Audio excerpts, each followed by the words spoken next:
चलो।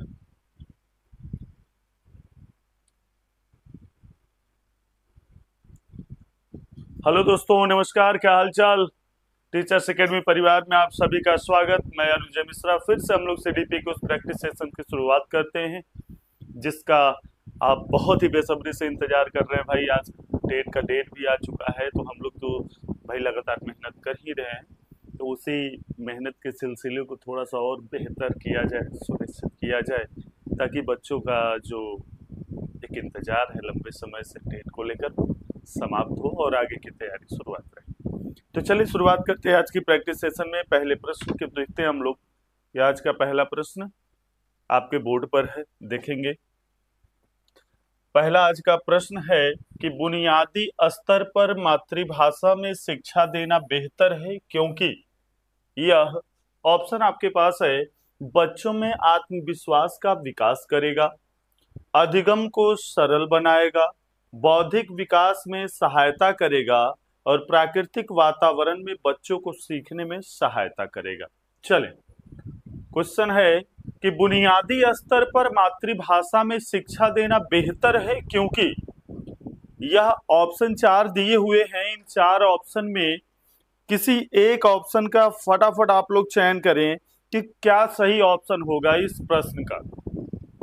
तो बुनियादी स्तर का अर्थ यह होता है बच्चे कि प्रारंभ में जब बालकों में भाषा का विकास होता है, प्रारंभ में बालक जब अपने अधिगम के उस मुख्य धारा के साथ जुड़ने का प्रयास करता है, तो उसमें जो मातृभाषा है, जो लोकल लैंग्वेज की बात करते हैं, क्षेत्रीय भाषा की बात करते हैं, ये जरूरी क्यों है? तो आप कहेंगे कि ये जरूरी इसलिए है कि बालक अपने आस पड़ोस के वातावरण में जिस भाषा का विकास करता है, आस पड़ोस के वातावरण जिस भाषा को बोलचाल के रूप में उपयोग किया जाता है, वही भाषा उस बालकों को सीखने में सहायता प्रदान करता है प्रारंभ में जब वो बालक अपने अधिगम से जुड़ता है। क्योंकि मातृभाषा जो होता है, प्रारंभिक भाषा जो होता है, ये सरल भाषा के रूप में होता है क्योंकि बालक प्रारंभ से उसी भाषा को सुन रहा है, उसी भाषा के साथ वो चल रहा है। तो क्वेश्चन नंबर फर्स्ट का जो सही उत्तर होगा option D is the right answer बच्चे।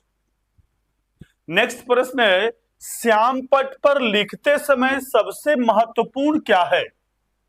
श्याम पट पर लिखते समय सबसे महत्वपूर्ण क्या है? ऑप्शन ए है अच्छी लिखावट, लेखन में स्पष्टता, बड़े अक्षरों में लिखना, छोटे अक्षरों में लिखना। चलिए, श्यामपट कौशल से आपका प्रश्न पूछा गया है। जो आप लेसन प्लान की तैयारी करते हैं और लेसन प्लान जब आप बनाते हैं तो उसमें कौशल, जो प्रस्तावना कौशल, व्याख्या कौशल, इन सब कौशलों का जो उपयोग करते हैं, तो यहाँ पर श्यामपट कौशल का भी उपयोग किया जाता है। तो ऑप्शन आपके पास बहुत ही जबरदस्त है भाई। एक बार आप सभी लोग कमेंट करें। ममता गिरी जी फर्स्ट का दी, राधे राधे सर जी, राधे राधे बच्चे। चले, श्यामपट पर लिखते समय सबसे महत्वपूर्ण क्या है? तो श्यामपट पर लिखते समय सबसे महत्वपूर्ण है कि शिक्षक का जो लेखन क्षमता है वो बड़ा ही स्पष्ट हो, ताकि बालक उस बोर्ड पर लिखे हुए कुछ इंपॉर्टेंट थॉट्स या इंपॉर्टेंट आप कह सकते हैं कि कुछ सूत्र या नियम को बालक समझ सके, देख सके। तो इसलिए कहेंगे कि श्यामपट पर जो लेखन की क्षमता होगी वो स्पष्टता की होगी भाई, वो साफ सुथरी हो ताकि बालक उसे समझ पाए। क्वेश्चन नंबर सेकंड का जो सही ऑप्शन होगा option B is the right answer. Clear है? चले, क्वेश्चन नंबर थर्ड है, आपकी कक्षा में एक छात्र देर से आता है तो आप उसके अभिभावक को सूचित करेंगे, उसे दंड देंगे, कारण जानने की चेष्टा करेंगे, उस पर कोई ध्यान नहीं देंगे। अगर आपकी कक्षा में एक छात्र देर से आता है तो आप उस बालक के साथ क्या करेंगे? स्कूल की गेट बंद करके तो बैठ नहीं जाएंगे आप कि भैया समय ये था, समय के आप थोड़ी देर लेट हुआ है आपका, इसलिए आपका एंट्री बैन कर दिया गया। कहीं ऐसा तो नहीं है। इन 4 ऑप्शनों में किस ऑप्शन का चयन करेंगे आप कि आपकी कक्षा में एक छात्र देर से आता है तो क्या आप उसके अभिभावक, उसके गार्जियन को सूचित करेंगे या उसे दंड देंगे? भाई आया है तो उठाएंगे लाठी, दे दो चार लाठी उसको पीटना शुरू कर देंगे, या आप कारण जानने की चेष्टा करेंगे कि वो बालक लेट से क्यों आता है, या उस पर कोई ध्यान ही नहीं देंगे, वो लेट आए या सवेर आए हमें उससे मतलब नहीं। चले क्वेश्चन नंबर 3 का सही उत्तर क्या होगा भाई? तो ध्यान देंगे कि भाई क्वेश्चन नंबर 3 का जो सही ऑप्शन है वो सही ऑप्शन है बेटा option C is the right answer, कि कारण जानने की कोशिश करेंगे कि आखिर वो बालक लेट क्यों आता है। कहीं ऐसा तो नहीं कि विद्यालय से उसके आवास की दूरी जो है बहुत ज्यादा है, वो बहुत दूर से आता हो, या हो सकता है कि आने के साधन या संसाधन उस बालक के पास कहीं कमी रह गई हो, ऐसा भी हो सकता है। तो आप कहेंगे कि क्वेश्चन नंबर 3 का जो सही उत्तर होगा option C is the right answer. Clear है? अंशु यादव जी कारण जानने का कोशिश करेंगे, वेरी गुड, 3 का सी। चले नेक्स्ट क्वेश्चन है, विद्यालय में विद्यार्थियों को कैसे अभिप्रेरित करना उचित है? विद्यालय में विद्यार्थियों को कैसे अभिप्रेरित करना उचित है? ऑप्शन ए है चुने गए अध्ययन द्वारा, प्रासंगिक अध्ययन द्वारा, गहन अध्ययन द्वारा, या सस्वर अधिगम द्वारा। चले आप बालक को कक्ष में या विद्यालय में कैसे अभिप्रेरित करेंगे? Question number 4। चलें तो ध्यान देंगे कि विद्यालय में विद्यार्थियों को अभिप्रेरित करना उचित है। तो अभिप्रेरित करना उचित कैसे है बेटा? कि आप उनके प्रासंगिक अध्ययन जो है उस अध्ययन के द्वारा उन बालकों को आप अभिप्रेरित कर सकते हैं, और यह क्षेत्र उस बालक के लिए सबसे उचित क्षेत्र है भाई, याद रखेंगे। प्रासंगिक क्षेत्र उस बालक का अभिप्रेरित करने का एक बहुत ही उचित क्षेत्र है, इसलिए कहेंगे क्वेश्चन नंबर 4 का जो सही उत्तर होगा option B is the right answer. बच्चे क्वेश्चन नंबर 4 का जो सही उत्तर होगा वो ऑप्शन बी होगा। चलें क्वेश्चन नंबर 5 है, शिक्षा का उद्देश्य होना चाहिए। शिक्षा का उद्देश्य होना चाहिए। ऑप्शन ए कहता है विद्यार्थियों में व्यवसायिक कुशलता का विकास करना, विद्यार्थियों में सामाजिक जागरूकता का विकास करना। ऑप्शन सी है विद्यार्थियों को परीक्षा के लिए तैयार करना। ऑप्शन डी है व्यवहारिक जीवन के लिए विद्यार्थियों को तैयार करना। शिक्षा का उद्देश्य क्या होना चाहिए? एक बार सभी लोग कमेंट करें भाई फटाफट। तो ध्यान देंगे कि शिक्षा का मुख्य उद्देश्य आपको सरकारी नौकरी से जोड़ना होता है, ऐसा ही है क्या? इसका ऑप्शन सही होगा? एक बार सभी लोग कमेंट करें भाई। तो ध्यान देंगे शिक्षा का जो मुख्य उद्देश्य होना चाहिए कि भाई उस व्यक्ति को आप ऐसा आकार दें, उस व्यक्ति को आप ऐसा बनाएं, अपने छात्रों को उस कुम्हार के चक्की पे चढ़ाकर उस आकार में दें, ताकि वह बालक जब अपने समाज में बैठे तो अपने व्यवहार के द्वारा, अपने व्यवहारिक जीवन के द्वारा अपने समाज में एक नए परिवेश का सृजन कर सके, अपने समाज में उत्थान जागरूकता की भावना को विकसित कर सके। तो इसलिए कहेंगे क्वेश्चन नंबर 5 का जो सही उत्तर होगा option D is the right answer. लेकिन आज आप देखेंगे कि शिक्षा का उद्देश्य क्या मानकर चला जा रहा है, लेकिन उस उद्देश्य को हम लोग थोड़ा सा बैकफुट पर रखें और सही उद्देश्यों को लेकर चलें। न कि आप कहेंगे कि उस व्यक्ति को हमें क्या बनाना है भाई, बहुत बड़े व्यवसायिक बनाना है, बहुत बड़े कंपनी का संचालन करने वाला बनाना है। सामाजिक जागरूकता का विकास करना कुछ हद तक हो सकता है, उस बालक को एग्जाम के लिए तैयार करना, रट्टू तोता बनाना, यह नहीं हो सकता। इसलिए कहेंगे क्वेश्चन नंबर 5 का जो सही उत्तर है option D is the right answer. बच्चे क्लियर है? चल क्वेश्चन नंबर 6 देखते हैं। विद्यार्थियों में अवांछित व्यवहार को किंचित परिवर्तन करने में सबसे प्रभावी पद्धति है। क्वेश्चन नंबर 6 कह रहा है विद्यार्थी में अवांछित व्यवहार को किंचित परिवर्तन करने में सबसे प्रभावी पद्धति कौन सा है? ऑप्शन ए है विद्यार्थी को दंड देना, ऑप्शन बी है अभिभावकों को ध्यान में इसे लाना, ऑप्शन सी है अवांछित व्यवहार के कारणों को ढूंढना एवं उसके उपचार का प्रबंधन करना। ऑप्शन डी है इसकी उपेक्षा करना। चले, अगर कोई आपके कक्ष में कोई ऐसा बालक है जो अवांछित व्यवहार को दोहराता है या अवांछित व्यवहार प्रदर्शित करता है, तो उसमें परिवर्तन करने में सबसे प्रभावी पद्धति क्या हो सकता है इन चार ऑप्शनों में? तो भाई विद्यार्थी को दंड देना, ये तो हो नहीं सकता। भाई परिवर्तन आपके द्वारा लाना है, क्योंकि आपकी कक्ष में बालक अवैध अवांछित व्यवहार कर रहा है, तो कहेंगे अभिभावकों से थोड़ा सा इसे आप दूर रखें। लेकिन सही इसका ऑप्शन क्या होगा? अवांछित व्यवहार के कारणों को पता लगाएं और उसके उपचार के प्रबंधन को लेकर चले। क्वेश्चन नंबर 6 का जो सही उत्तर होगा भाई option C is the right answer. Anshu Yadav ji 6 का सी। चलें क्वेश्चन नंबर 7 को देखेंगे। आपको शिक्षक दिवस पर कुछ विद्यार्थियों ने एक बधाई पत्र भेजा है, आप क्या करेंगे? ध्यान देंगे, आपको शिक्षक दिवस पर कुछ विद्यार्थियों ने एक बधाई पत्र भेजा है, आप क्या करेंगे? ऑप्शन ए है कुछ नहीं करेंगे, उन्हें धन्यवाद देंगे। ऑप्शन सी उन्हें पैसों की बर्बादी नहीं करने के लिए बोलेंगे। ऑप्शन डी उन्हें बदले में शुभकामनाएं देंगे। चलिए क्वेश्चन नंबर 7 गुरुजी महोदय चलिए फटाफट बताएं, अगर कोई बालक है जो शिक्षक दिवस के अवसर पर आपको बधाई पत्र भेजा है तो आप क्या करेंगे?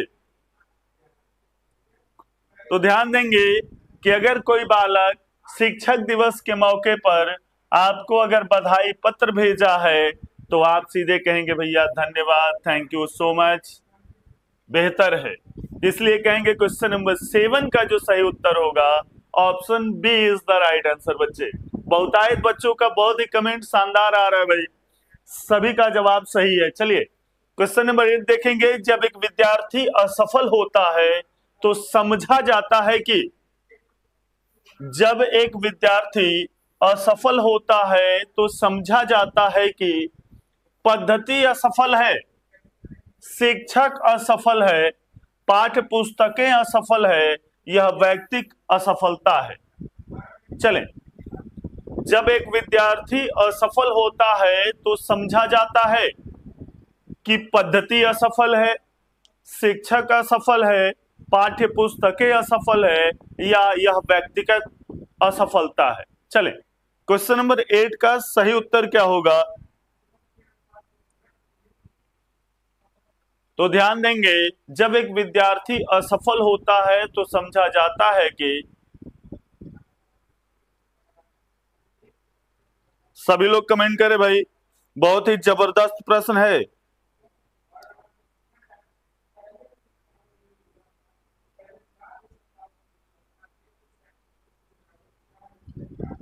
ममता गिरी जी 7 का बी, अंशु यादव जी 8 का ए,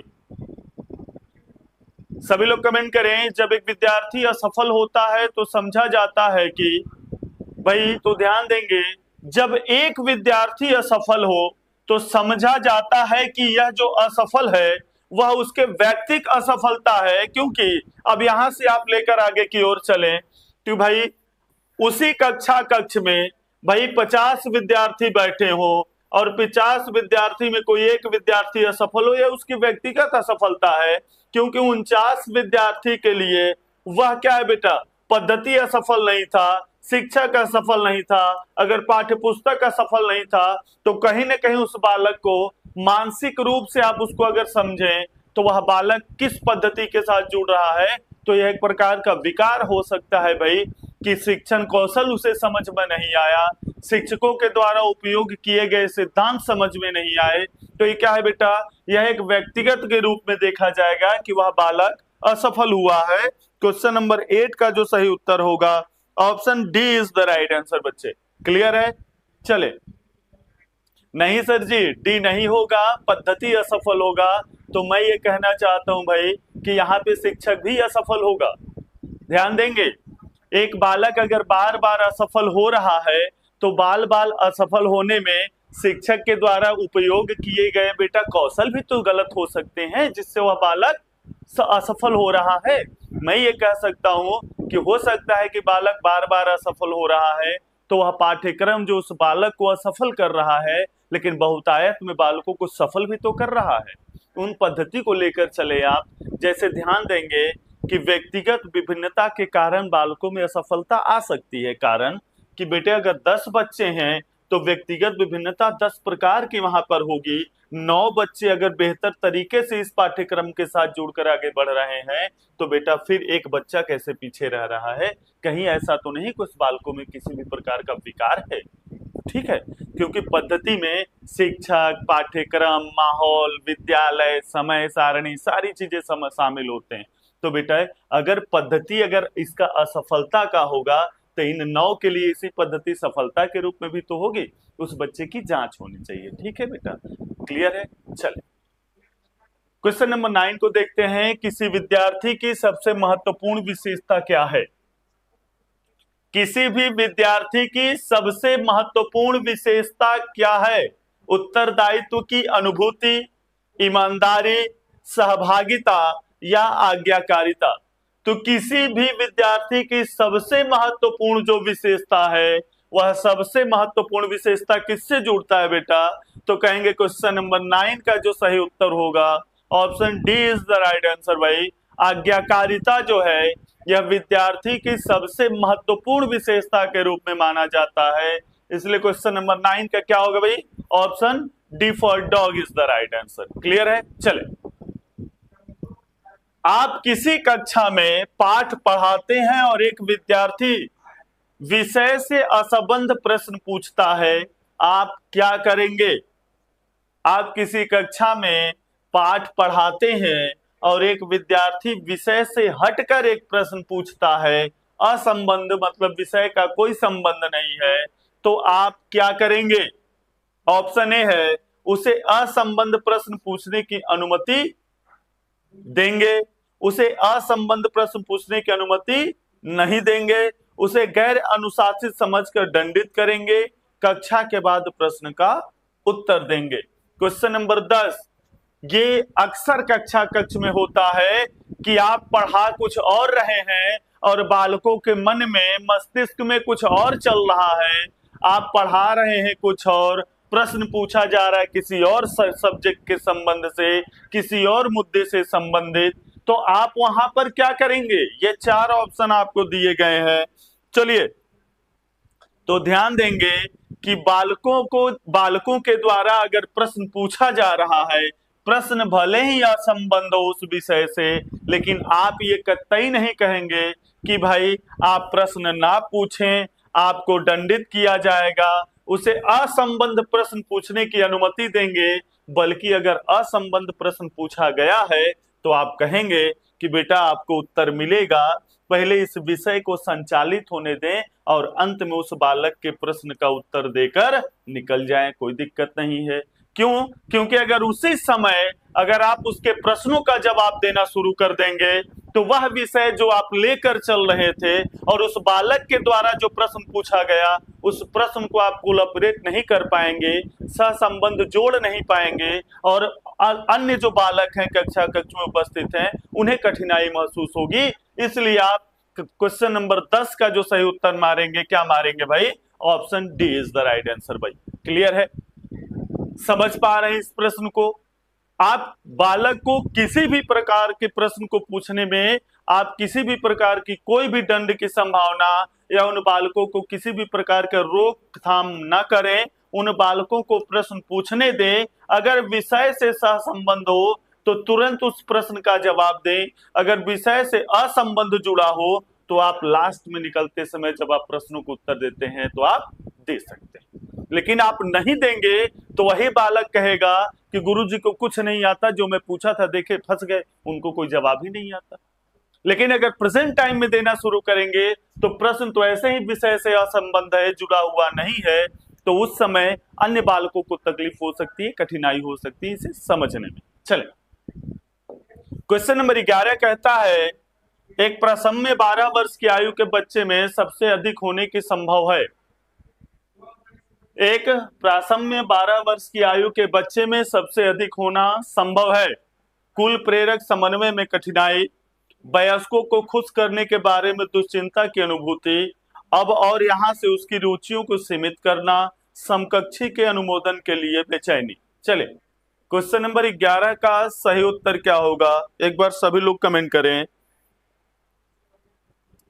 क्वेश्चन नंबर 11 का सही उत्तर क्या होगा? तो बालक अगर 12 वर्ष का है भाई, तो 12 वर्ष का बालक कुल मिलाकर के आप देखेंगे कि यह बाल्यावस्था की आयु को प्रदर्शित कर रहा है। और बाल्यावस्था की आयु में बालकों में कौन सा गुण अधिक होगा भाई? तो कुल प्रेरक समन्वय में कठिनाई, ये उनके गुण ही नहीं होते। वयस्कों को खुश करने के बारे में कोई दुश्चिंता या अनुभूति उन बालकों में नहीं होगी। अब और यहाँ से उसकी रुचि सीमित होगी, ये कभी नहीं होगा। होगा क्या बेटा कि बाल्यावस्था के जो बालक होते हैं ये अपने समकक्षी के साथ एक ग्रुप का निर्माण करते हैं। उनके अनुमोदन के लिए उनकी बेचैनी आप कह सकते हैं कि भाई इस ग्रुप में अपने बालकों, अपने दोस्तों, अपने समवयस्क जो समवयस्क होते हैं बालक, एक ग्रुप का निर्माण कर सकते हैं। ये इनके लिए सही होगा। क्वेश्चन नंबर 11 का जो सही उत्तर है बेटा, option D is the right answer. चले गुरुजी, टाइम बहुत कम है। किस चीज के लिए बेटे? टाइम आपके पास बहुत है। चलिए अच्छा मैं बताता हूं। चले, क्वेश्चन नंबर 11 का सही उत्तर क्या होगा भाई? Option D is the right answer बच्चे। चले, क्वेश्चन नंबर 12 कहता है विद्यालय से विद्यार्थियों को भाग जाने का कारण क्या है? विद्यालय से विद्यार्थियों को भाग जाने का कारण क्या है? कक्षा शिक्षण में रुचि का अभाव, विद्यार्थियों में अध्ययन के रुचि का अभाव, विद्यार्थियों को दंड नहीं देना, समस्या के प्रति शिक्षकों को निर्दय अभिवृत्ति। भाई मिड डे मील मिला, बैग उठाओ, खिड़की से फेंको और निकल चलो। तो ध्यान ये देंगे कि विद्यालय से जो विद्यार्थियों को भाग जाने का एक मुख्य कारण क्या हो सकता है? सभी लोग इस प्रश्न का जवाब दें। इस दौर से सब लोग गुजरे हैं। अक्सर आप लोग देखेंगे कि बालक विद्यालय से अपने बैग किसी मित्र को देकर निकल जाते हैं, बढ़िया टूर वूर करते हैं। वो आखिर ये कारण क्या है भाई? कि कक्षा शिक्षण में रुचि का अभाव है, विद्यार्थियों में अध्ययन की रुचि का अभाव है। तो ध्यान देंगे, शिक्षण का कोई अभाव नहीं है, रुचि का भी कोई अभाव नहीं है, उन्हें दंड नहीं देना ये अभाव नहीं हो सकता। सही उत्तर क्या होगा भाई? क्वेश्चन नंबर 12 का जो सही उत्तर होगा, option D is the right answer बच्चे, कि समस्या के प्रति शिक्षकों की निर्दय अभिवृत्ति, ये इसका सही ऑप्शन होगा। कक्षा शिक्षण में रुचि का अभाव ना होकर ये बालक, अक्सर वो बालक करते हैं भाई, जो बालक क्या कहेंगे, या तो वह बाल्यावस्था के अंतिम पड़ाव पे हो, या आप कहेंगे कि किशोरावस्था के प्रारंभ में वो चल रहे हो। ये ऐसे ही बालक होते हैं जो विद्यालय से अपना बैग अपने दोस्त को दे दें, खिड़की से बाहर फेंक करके वो निकल जाते हैं बेचारे, वो ये बालक हैं। अक्सर इस दौर से सबने गुजरा है। तो भाई आप समझ पा रहे होंगे कि आखिर ये बालक भागते क्यों हैं। ठीक है, चलिए क्वेश्चन नंबर 12 का सही उत्तर क्या होगा? Option D is the right answer बच्चे। विद्यार्थियों में श्रम की स्फूर्ति का विकास करने के लिए, विद्यार्थियों में श्रम की स्फूर्ति का विकास करने के लिए शिक्षक अपने ही श्रम की प्रवृत्ति दिखाएगा, शिक्षक श्रम के महत्व पर व्याख्यान करेगा, समय समय पर विद्यार्थियों को श्रम करने का अवसर देना पड़ेगा, विद्यार्थियों को श्रम करने वाले लोगों का उदाहरण देना पड़ेगा। चलें, क्वेश्चन नंबर 13 का सही उत्तर क्या होगा? कि विद्यार्थियों में श्रम की स्फूर्ति का विकास करने के लिए समय समय पर विद्यार्थियों को श्रम करने का अवसर देना पड़ेगा, विद्यार्थियों को श्रम करने वाले लोगों का उदाहरण देना पड़ेगा, या शिक्षक श्रम के महत्व पर व्याख्यान करेगा, या शिक्षक अपने ही श्रम की प्रवृत्ति को दिखाएगा। तो ध्यान देंगे, विद्यार्थियों में श्रम की स्फूर्ति का विकास करने के लिए मतलब है बेटा स्फूर्ति, मतलब कि उनको कार्य को दिखाना भी है और तेजी भी लाना है। तो हम सीधे ये कहेंगे कि उन समय समय पर विद्यार्थियों को श्रम करने का अवसर देना पड़ेगा। क्वेश्चन नंबर 13 का जो सही उत्तर होगा भाई, option C is the right answer बच्चे। कभी कभी आप देखते हैं आपके विद्यालय में संचालित होता है, तो आप कहते हैं इंटर्नशिप का संचालन हो रहा है, स्काउट गाइड का संचालन हो रहा है। ये सब क्या है बेटे? उन बालकों को प्रशिक्षित किया जाता है। जब आपका प्रशिक्षण चलता है तो बालक उसके मुख्य धारा के साथ जुड़ता है, वो समझ पाता है कि श्रम की स्फूर्ति क्या होगी, काम करने में तेजी कैसी आएगी। तो उन बालकों को सिखाने के लिए आपको क्या करना होगा, उन्हें छोटे छोटे अवसर देने होंगे ताकि उन बालक को ये समझ में आवे भाई कि श्रम करने का अवसर क्या होता है और श्रम के विकास कैसे होते हैं। ठीक है, क्वेश्चन नंबर 13 का जो सही उत्तर होगा option C is the right answer. बच्चे, बाल विकास की परिभाषा का अध्ययन क्षेत्र है। बाल विकास की परिभाषा का अध्ययन क्षेत्र है जो मानवीय सामर्थ्यों में परिवर्तन का परीक्षण करता है, जीवन अवधि के दौरान व्यवहार की व्याख्या ढूंढेगा, बच्चों की वयस्क तथा वरिष्ठ नागरिकों के साथ तुलना करेगा, किसी बच्चे के संज्ञानात्मक, सामाजिक तथा दूसरे सामर्थ्य के क्रमिक विकास के लिए उत्तरदायी होगा।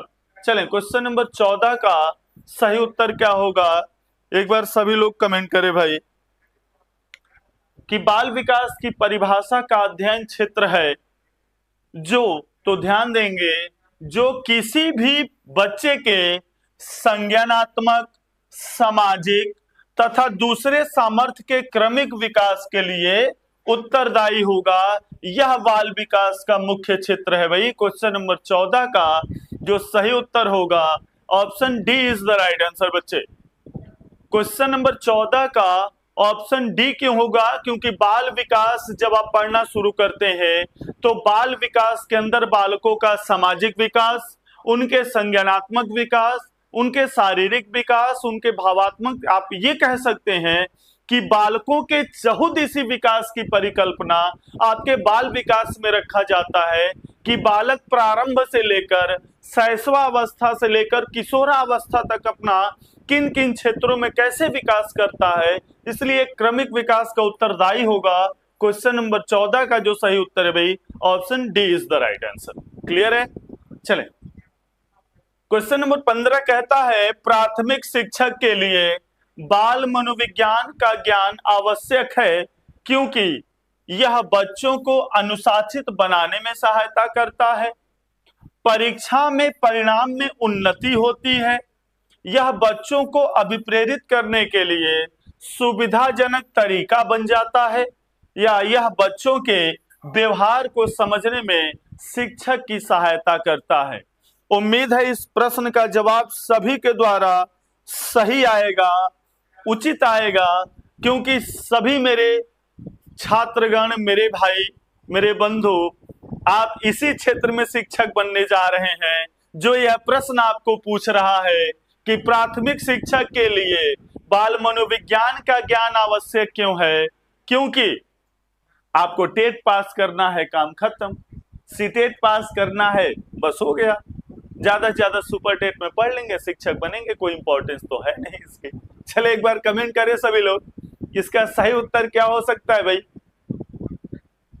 तो ध्यान देंगे कि प्राथमिक शिक्षकों के लिए बाल मनोविज्ञान का ज्ञान आवश्यक है क्योंकि यह बच्चों के व्यवहार को समझने में शिक्षक की सहायता करता है भाई। क्वेश्चन नंबर 15 का जो सही उत्तर होगा option D for dog is the right answer. भाई बाल मनोविज्ञान के अंतर्गत जब आप बिहेवियरिज्म को पढ़ते हैं, व्यवहारवाद के सिद्धांत को पढ़ते हैं और जेबी वाटसन जी को जब अपने सामने बैठाकर समझते हैं तो आप समझते क्या है बेटे, आप समझते हैं कि भाई व्यवहार क्या है और व्यवहार किस तरीके से अवलोकन करके समझा जा सकता है। इसलिए क्वेश्चन नंबर 15 का सही उत्तर क्या मारेंगे बेटा, D is the right answer. Clear है? चलें, मानवीय मूल्यों जो प्रकृति के सार्वत्रिक है के विकास का अर्थ क्या है भाई। मानवीय मूल्यों जो प्राकृतिक में सार्वत्रिक है के विकास का अर्थ क्या है।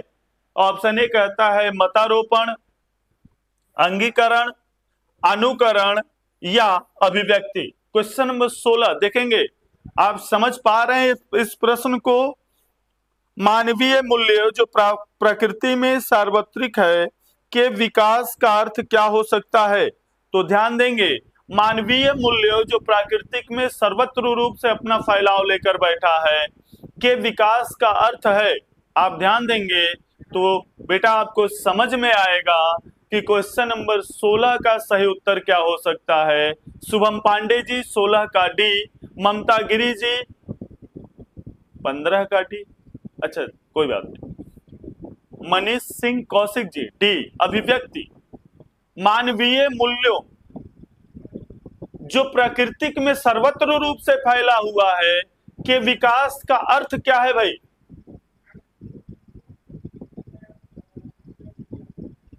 तो ध्यान ये देंगे कि मानवीय मूल्यों जो प्राकृतिक में सार्वत्रिक रूप से फैला हुआ है के विकास का अर्थ, आप सही जा रहे हैं, सभी का उत्तर सही आ रहा है भाई। अभिव्यक्ति इज द राइट आंसर भाई। उसका विकास क्या है बेटा? वह व्यक्ति अपने अर्थ के अनुसार करेगा, उसको ग्रहण करेगा। क्वेश्चन नंबर 16 का जो सही उत्तर आया भाई, option D is the right answer. सभी का जबरदस्त तरीके से कमेंट आया है क्वेश्चन नंबर 16 पर भाई, बहुत ही जबरदस्त। चलें, अपने विद्यार्थियों को समझने के लिए एक शिक्षक में अच्छी जानकारी होनी चाहिए। अपने विद्यार्थियों को समझने के लिए एक शिक्षक में अच्छी जानकारी होनी चाहिए बाल मनोविज्ञान की, बच्चों को समझने की, प्रकृति की या प्रवृत्ति की, विषय वस्तु के प्रति विद्यार्थियों के मत की, उपयुक्त में सभी की। क्वेश्चन नंबर 17 का सही उत्तर क्या होगा? एक बार सभी लोग कमेंट करें भाई। विद्यार्थियों को समझने के लिए एक शिक्षक में अच्छी जानकारी होनी चाहिए।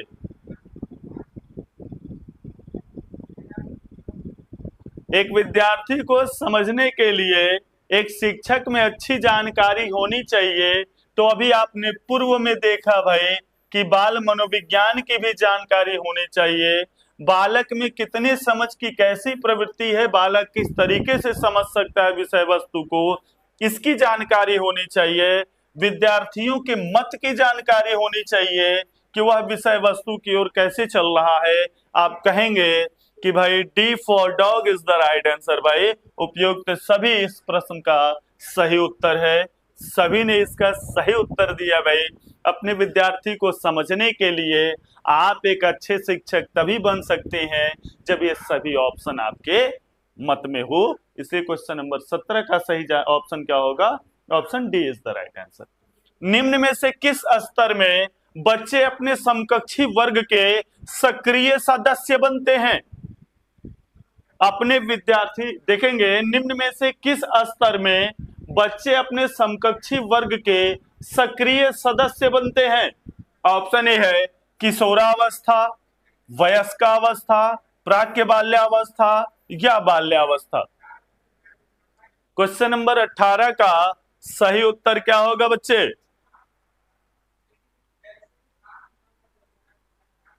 निम्न में से किस स्तर में बालक अपने समकक्षी वर्ग के सक्रिय सदस्य बनते हैं? तो ध्यान देंगे किस स्तर में बच्चे अपने समकक्षी वर्ग के सक्रिय सदस्य बनते हैं। एक बार सभी लोग कमेंट करें भाई। तो ध्यान ये देंगे कि सक्रिय सदस्य नेताजी का निर्माण या अपने दोस्तों के साथ मधुमक्खी के ग्रुप का निर्माण करना, ये वही अवस्था है जिसको आप क्या कहते हैं बेटे? तूफान की अवस्था कहते हैं, तूफान का संचालन कहते हैं। चौराहे का संचालन करने वाले व्यक्तियों का चयन जब करते हैं तो यही एक व्यक्ति हैं जो सक्रिय सदस्य बनते हैं क्या बेटे? अपने ग्रुप में नेतागिरी के लिए। तो आप कहेंगे क्वेश्चन नंबर 18 का जो सही उत्तर होगा option A is the right answer बच्चे। मनोचिंतन का संदर्भ क्या है?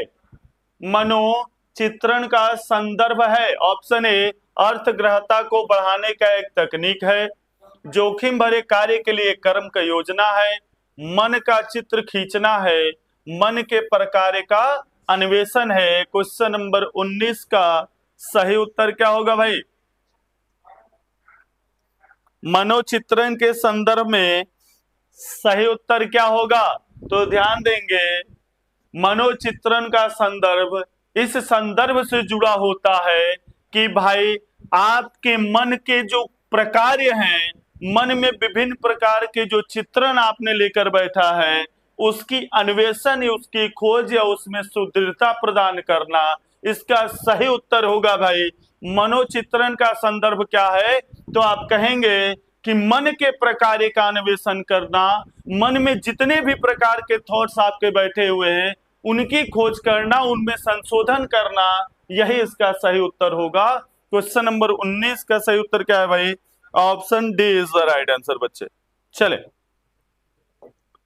प्रतिभाशाली होने का संकेत निम्न में से क्या नहीं है? प्रतिभाशाली होने का संकेत निम्न में से क्या नहीं है? तो ऑप्शन ए है विचारी में सृजनात्मकता, दूसरों के साथ लड़ना, अभिव्यक्ति में अनूठापन, ऑप्शन डी है कौतूहल। तो ध्यान देंगे, प्रतिभाशाली होने का संकेत नहीं है, यह प्रश्न आपसे पूछ रहा है।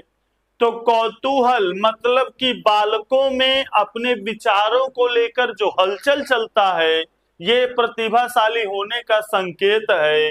अभिव्यक्ति में अनूठापन भी संकेत है, विचारों में सृजनात्मकता भी आपको क्या है बेटा? सकारात्मक है, ये प्रतिभाशाली होने का संकेत है। बल्कि क्या है बेटे? दूसरों के साथ लड़ना, ये निगेटिव पक्ष है। और यही आपका क्या है? सही ऑप्शन है 20 का B is the right answer. दूसरों के साथ लड़ना प्रतिभाशाली होने का संकेत नहीं है मेरे बच्चे। चलें,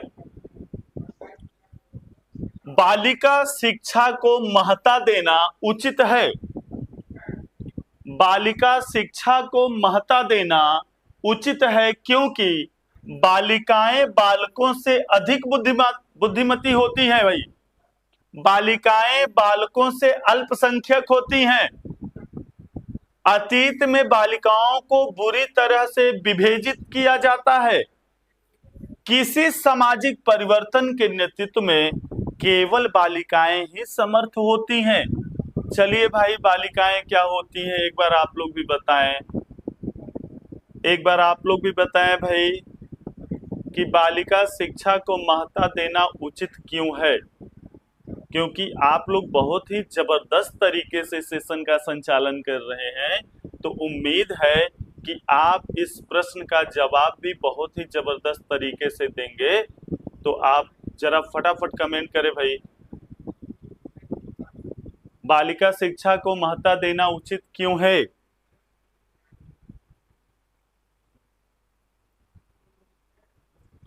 चलिए, लगभग सभी का उत्तर सही आ रहा है, क्योंकि बालिका शिक्षा को महत्ता देना उचित इसलिए है क्योंकि अतीत में बालिकाओं को बुरी तरह से विभेदित किया जाता है।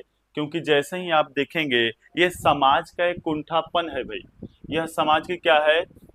कुंठापन है, जो समाज आप निगेटिव की ओर लेकर जाते हैं, ये इनको निगेटिव रूप में देखा जाता है। लेकिन अब वो हाल नहीं है, सब पढ़ें सब बढ़ें भाई। आप देखते होंगे बहुत सारे ऐसे कोटेशन आ चुके हैं कि बेटी पढ़ाओ बेटी बचाओ। समाज का निर्माण तभी होगा जब भाई आप कहेंगे बालक और बालिकाएं एक दूसरे के कंधे से कंधा मिलाकर उनको शिक्षा की तरफ अगर लेकर चला जाए। अतीत में क्या हुआ वो नहीं पता, आगे चलकर क्या होने वाला है ये तरीके सही हो सकते हैं। तो आप कहेंगे कि बालिकाओं को जो विभेदित किया जाता है ये ऑप्शन सही होगा भाई। क्वेश्चन नंबर 21 का सही ऑप्शन क्या होगा? सी फॉर कैट मेरे बच्चे। चले, समन्वित शिक्षा की सफलता निर्भर करती है। समन्वित शिक्षा की सफलता निर्भर करती है समुदाय के समर्थन पर, पाठ्य पुस्तकों की उत्कृष्टता पर, शिक्षण अधिगम वस्तु की गुणवत्ता पर और शिक्षकों में अभिवृत्तिगत परिवर्तन पर। चलें, समन्वित शिक्षा की सफलता किस पर निर्भर करती है भाई? क्वेश्चन नंबर 22 का सही उत्तर क्या होगा? तो समन्वित जो शिक्षा है ये सफलता निर्भर करती है किस पर? तो समुदाय के समर्थन पर। ये क्या है? ये समुदाय के समर्थन पर निर्भर करती है। इसलिए निर्भर करती है कि भाई किस समुदाय में किस प्रकार के किस विषय वस्तु को शामिल किया जा रहा है। ये सबसे बड़ा क्या है बेटा? एक इशू हो जाता है क्यों? क्योंकि समन्वित तभी हो पाएगा जब सभी समुदाय, सभी वर्ग इस शिक्षा की एक मुख्य धारा से जुड़ना शुरू कर देंगे। क्लियर है? समन्वित शिक्षा का मतलब ये होता है बेटा, जैसे समावेशी शिक्षा क्या कहता है, एक ही शिक्षा सभी वर्ग के लिए जरूरी है, तो भाई समन्वित तभी होंगे जब समन्वित समुदाय एक सभी समुदायों को एक साथ एक मंच पर लाने की कोशिश करेंगे, तब जाकर के वो क्या होगा बेटा, आपकी समन्वित शिक्षा सफलता की ओर चलेगी। अन्यथा आप ध्यान देंगे कि भाई आपका जो समन्वित है शिक्षा है, ये समन्वित का अर्थ क्या होता है बेटा, एक समान सभी वर्ग के लिए शिक्षा देना।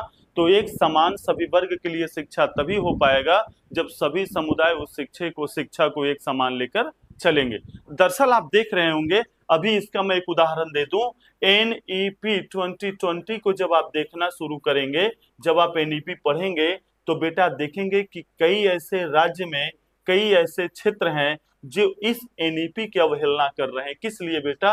वो कर रहे हैं कि मेरा भाषाई क्षेत्र है, मेरा सांस्कृतिक परिप्रेक्ष्य है, इस तरीके से भी आपके समुदाय में इसका समर्थन प्राप्त नहीं हो पा रहा है। आप ध्यान देंगे NEP को लेकर आपके साउथ इंडिया में बड़ा ही बवाल हो रहा है। कई क्षेत्र ऐसे हैं जो NEP को मानने को तैयार ही नहीं हो रहे हैं। क्यों नहीं तैयार हो रहे हैं भाई? क्योंकि आपके समुदाय का वहां समर्थन नहीं मिल पा रहा है। उनका कहना है कि भाई हिंदी भाषी क्षेत्र त्रिभाषा सूत्रों को लेकर आना, फॉरेन भाषा को सिखाना। आप देख रहे होंगे NEP को मैं बहुत बेहतर तरीके से पढ़ाऊंगा, तब बताऊंगा कि इसमें क्या क्या शामिल किया गया है। हालांकि NEP का निर्माण आपके निचले स्तर के वर्ग से लेकर ऊपरी स्तर वर्ग को देखकर ही बनाया गया है, इसमें कोई कमी नहीं है। इसके शोध, इसके संचालन, इसके बनाने की कमेटियां बहुत सारे विचारों को लेकर आई है, लेकिन अब देखिए उतने विचारों को लेने के बाद, NEP बनने के बाद भी कहीं न कहीं किसी न किसी समुदाय के विचार आहत हो रहे हैं कि NEP को लागू नहीं ले पाएंगे। इसलिए ध्यान देंगे कि समुदाय के समर्थन बहुत जरूरी है, उस क्षेत्र विशेष की जरूरी है, क्योंकि देखिए हर एक क्षेत्र में अलग अलग सांस्कृतिक सामुदायिक परिप्रेक्ष्य देखने को आपको मिलेंगे। अगर आप जिस दिन EMRS के शिक्षक बन जाएं, NVS के शिक्षक बन जाएं, KVS के शिक्षक बन जाएं और किसी अन्य सांस्कृतिक क्षेत्र में जब आपका पोस्टिंग होगा, आपको भी तकलीफ होगी, क्योंकि वहां जाने के बाद आपको दिक्कतें होंगी। भाषाई तौर पे दिक्कत हो सकता है, सामाजिक तौर पे दिक्कत हो सकता है। वैसे ही जैसे ही आप वहां जाएंगे तो वहां जाने के बाद उन समुदाय के आप समर्थन में भी रहेंगे और वो आपको सपोर्ट करेंगे ताकि आप आगे की ओर लेकर चले, उनके बच्चों को पढ़ाएं। इसे क्वेश्चन नंबर 22 का सही उत्तर क्या होगा भाई? Option A is the right answer बच्चे। चलिए क्वेश्चन नंबर 23 को देखते हैं। अधिगम से संबंधित किसी भी विद्यार्थी की समस्याओं का सबसे अच्छा उपचार क्या है? अधिगम से संबंधित किसी विद्यार्थी के समस्याओं का सबसे अच्छा उपचार क्या है? ऑप्शन ए कहता है कठोर परिश्रम का सुझाव देना, ग्रंथालय में निरीक्षित अध्ययन करना, निजी शिक्षण का सुझाव देना और निदानात्मक शिक्षण के साथ जोड़ना। क्वेश्चन नंबर 23 का सही उत्तर क्या होगा? एक बार सभी लोग कमेंट करें। अधिगम से संबंधित किसी विद्यार्थी की समस्याओं का सबसे अच्छा उपचार क्या हो सकता है? अगर बात अधिगम का है और बात उपचार का होगा तो आप उपचार को लेकर कहां जाएंगे बेटा? उनके निदान को लेकर जाएंगे, उनके कठिनाइयों को दूर करने के लिए लेकर जाएंगे। निदानात्मक शिक्षण is the right answer. Question number 23 का सही ऑप्शन क्या होगा? Option D is the right answer बच्चे। वंदना जी, शुभम पांडे जी, अंशु यादव जी, सभी का ऑप्शन सही आ रहा है भाई क्वेश्चन नंबर 23 का। Very good. चले, एक शिक्षक विद्यार्थियों को अनुप्रेरित कर सकता है। एक शिक्षक विद्यार्थी को अनुप्रेरित कर सकता है। ऑप्शन ए पुरस्कार देकर, सही मार्गदर्शन कराकर, उदाहरण देकर, कक्षा में भाषण देकर। क्वेश्चन नंबर 24 का सही उत्तर क्या होगा? एक बार सभी लोग कमेंट करें भाई। तो एक शिक्षक विद्यार्थियों को अनुप्रेरित कर सकता है भाई। अनुप्रेरित क्या कर सकता है? अगर बालकों को सही मार्गदर्शन अगर वो करा दे तब। क्वेश्चन नंबर 24 का जो सही उत्तर होगा option B is the right answer बच्चे, कि एक शिक्षक विद्यार्थी को अनुप्रेरित करा सकता है उसे सही मार्गदर्शन कराकर। ये सही ऑप्शन होगा क्वेश्चन नंबर 24 का। Option B is the right answer बच्चे। Mamta Giri ji, option B. Future teachers, जय महाकाल, बी। वेरी गुड, जय महाकाल भैया। चले क्वेश्चन नंबर 25 देखेंगे। यदि कोई विद्यार्थी आपका सम्मान नहीं करता है तो आप उसकी उपेक्षा करेंगे, परीक्षा में कम अंक देंगे, उसके अभिभावकों से बात करेंगे, उसे डांटेंगे। मान लीजिए कि यदि कोई ऐसा विद्यार्थी है जो आपका सम्मान नहीं करता है, तो आप क्या करेंगे? उसकी उपेक्षा करेंगे या परीक्षा में उसको कम अंक देंगे कि तुम मुझे सम्मान नहीं देते, इसलिए लो तुम्हारा नंबर हम काट ले रहे हैं।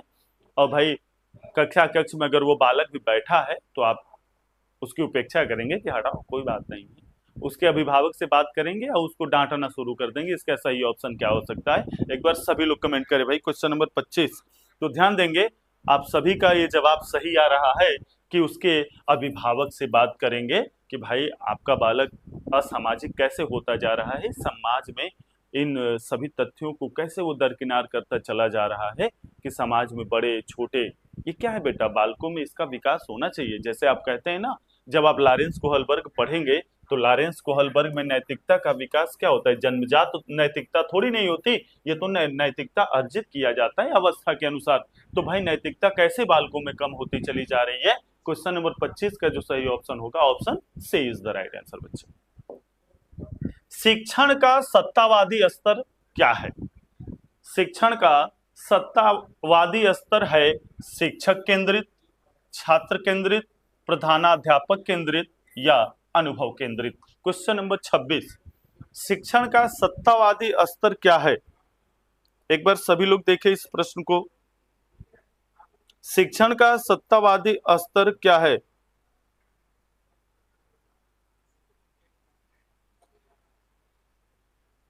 चले, शिक्षण का सत्तावादी स्तर क्या है भाई?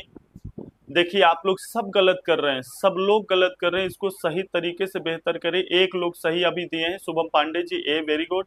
Future teachers Mahakal, option A very good. Anshu Yadav ji, option A very good.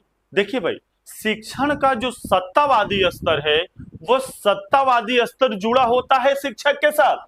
इसका सही उत्तर होगा 26 का जो सही उत्तर होगा भाई, वो सही उत्तर क्या होगा? शिक्षक। लेकिन अगर आप ध्यान देंगे, यहीं पर अगर प्रश्न बदल दिया जाए, प्रजातांत्रिक सत्तावादी अगर स्तर आपसे पूछे, तब आप जाएंगे छात्र की तरफ।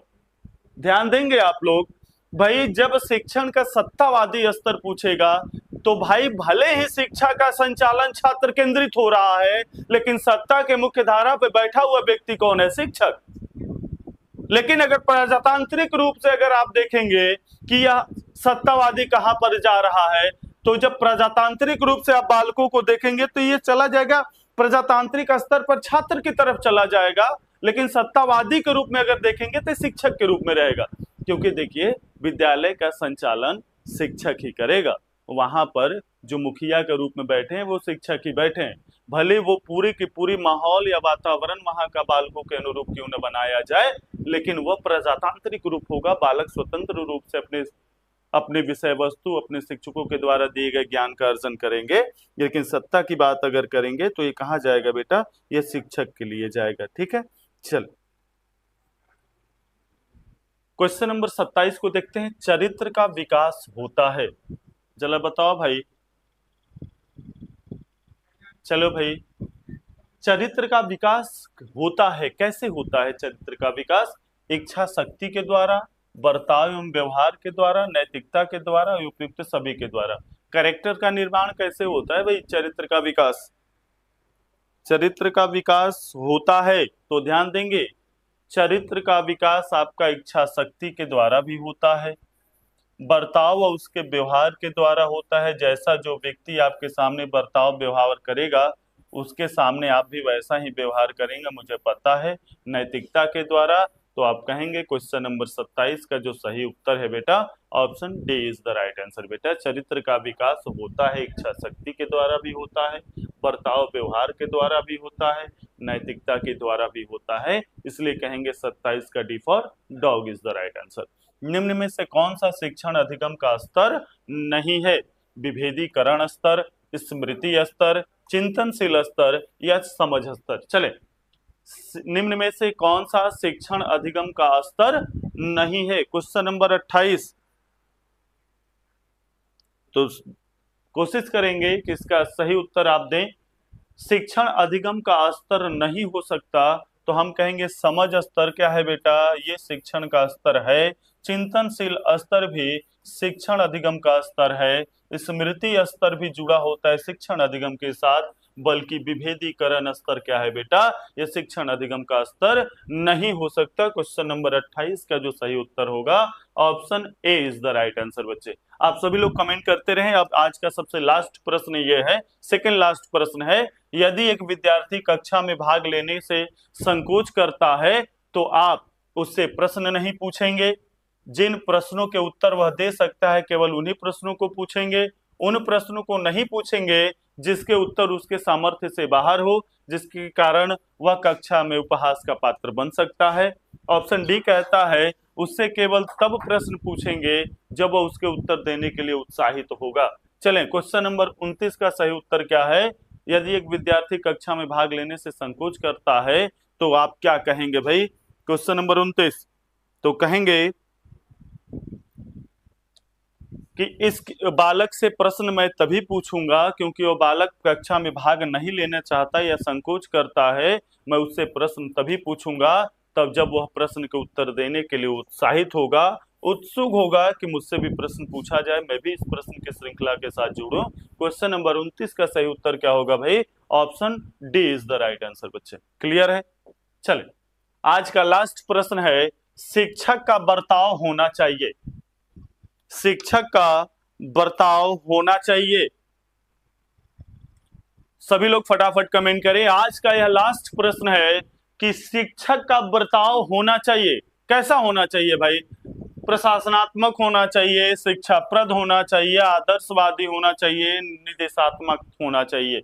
सभी लोग एक बार कमेंट करें। क्वेश्चन नंबर 30 का सही उत्तर क्या होगा। शुभम पांडे जी शिक्षाप्रद, वंदना जी आदर्शवादी, इतने कंफ्यूजन क्यों है बेटे।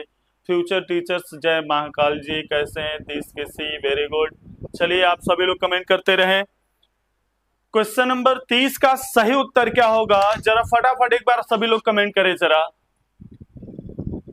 अगर आपने इस प्रश्न का जवाब बेहतर तरीके से और सही तरीके से दिया है तो आपको मैं जरूर भाई कुछ न कुछ पुरस्कार दूंगा, जरूर चॉकलेट का वितरण करा दूंगा भाई। शिक्षक का बर्ताव कैसा होना चाहिए, तो आप कहेंगे आदर्शवादी के रूप में होना चाहिए। इसका सही उत्तर option C is the right answer. एक बार सभी लोग कमेंट करें, इस 30 प्रश्न में कितने प्रश्न ऐसे हैं जिसे आपने सॉल्व किया और आपको समझ में आया और सही सॉल्व किए। आप 30 में से कितने नंबर अपने आप को देना चाहिए, आप कितना देना चाहेंगे अपने आप को, बताएं जरा। और कैसा रहा आज के प्रश्न की श्रृंखला जो लगातार आपके लिए चलाई जा रही है। प्रश्न कैसे हैं, क्या दमदार प्रश्नों का श्रृंखला चल रहा है, प्रश्न जो समाहित किए जा रहे हैं इसमें किसी भी प्रकार की कोई त्रुटि आपको दिखाई पड़ रहा हो, या टेट के ये पूर्व में पूछे हुए प्रश्न है बेटे। और याद रखेंगे कि सीडीपी से जो आप बड़े ही डर भय का माहौल बनाकर बैठे रहते हैं कि सीडीपी सीडीपी सीडीपी, सीडीपी बहुत ही आसान होता है, एक बार बस समझ विकसित हो जाए।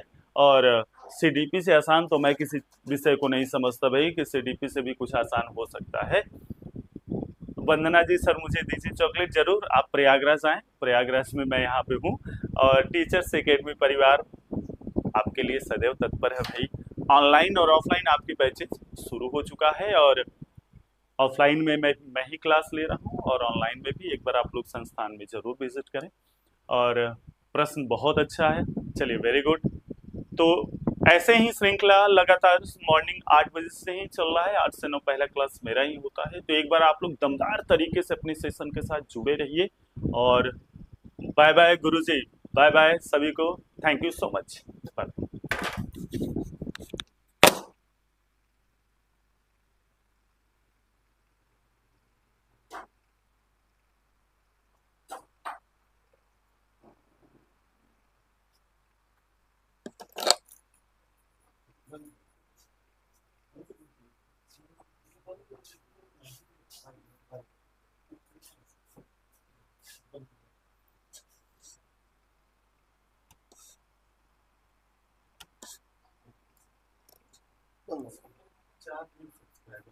चौदह लोग देख रहे हैं लाइव आपका।